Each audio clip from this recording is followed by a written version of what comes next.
Before I take questions, I just want to say congratulations to Cleveland.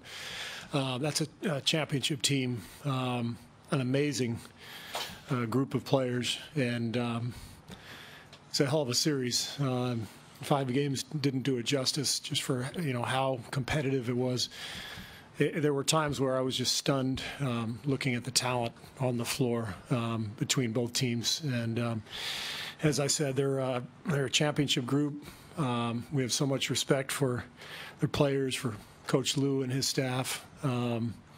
Incredible basketball, incredible high-level basketball out there. And so congrats to them on a great season. Obviously, we were heartbroken last year, and but this year was our turn, and we're obviously quite happy, if you couldn't tell by my wet hair. So, Janie, who wants to start? Janie, first question Steve. here. Congratulations, Janie McCauley from AP. For all the scrutiny months and months ago, you had 2 stars who wouldn't be able to coexist, and how was everybody going to get enough shots? And how special was it to see those guys celebrating like that and smiling and dancing out there? And also for you personally. I'm not sure there was really that much of a story about our guys not being able to coexist. I think there's just a lot of space to fill. I mean, come on, it's you got a bunch of guys who are talented and can shoot and pass and dribble, and they're unselfish. There was never any question in my mind that this was going to work, and so. This is the culmination of a year where they grew together and learned each other's games, and got better and better all year, and it was just phenomenal to be part of.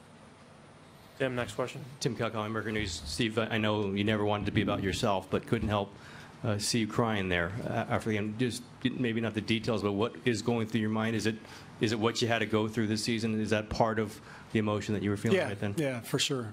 Winning is fantastic.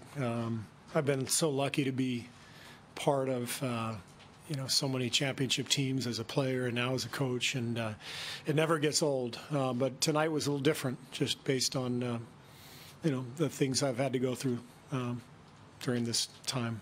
And I know it's in front of their home crowd, that's different, but didn't it seem your guys seem more emotional? Steph, Draymond, I know they were emotional in 2015, but it didn't seem to have even more power this time. It's hard to compare. I mean, it's just winning a championship is so hard, and when you do it, you just you get 9 months of all this work and you can finally let loose. And so I wouldn't compare it to 2 years ago because it was equally as exciting back then, but it's just, there's nothing like it, no feeling like it. And towards the middle.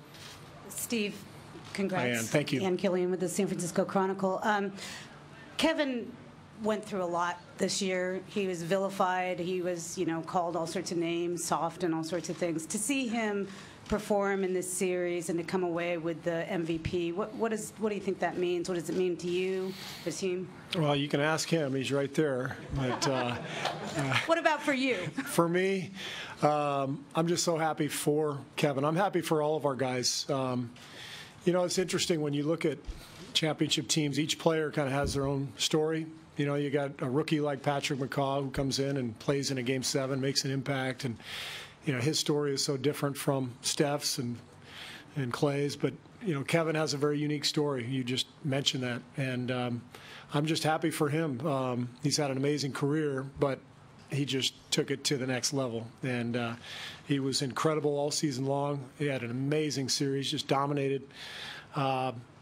Everybody for the last 10 years knew how good he was, but until you break through and win that first championship, there's always still something there, and I'm just so happy Kevin has broken through, and there's more to come from him. Going left. Steve Bitker with KCBS right here. Yeah. Cavs were up. I'm sorry, right. Oh, okay, sorry. The Cavs were up much of the first quarter and into the second. I think they were up 6, maybe halfway through the second quarter, and suddenly you guys go on a 22-2 run over 4.5 minutes. I know KD got half of those points, but what happened? I think it was a typical closeout game. I've been lucky to be part of 7 of these, actually. 5 as a player and 2 now as a coach. And it seems like every closeout game is just difficult. You're nervous. You got all this energy. It's usually not pretty from the beginning. And I think our guys just did a good job of hanging in there. We kept the lead at 6-8 points, or the deficit. And it was just a matter of time before we were going to break through. And we had that huge run in the second quarter, which changed everything. And again, that run, and then what was it, 24-13 to wrap it up in the fourth, Yeah. and KD gets 11 of those too. I was just blown away, as I mentioned earlier, about the talent on the floor for both teams. And, I mean, the shot making. And the game has changed so much, in terms of the spacing and the shooting.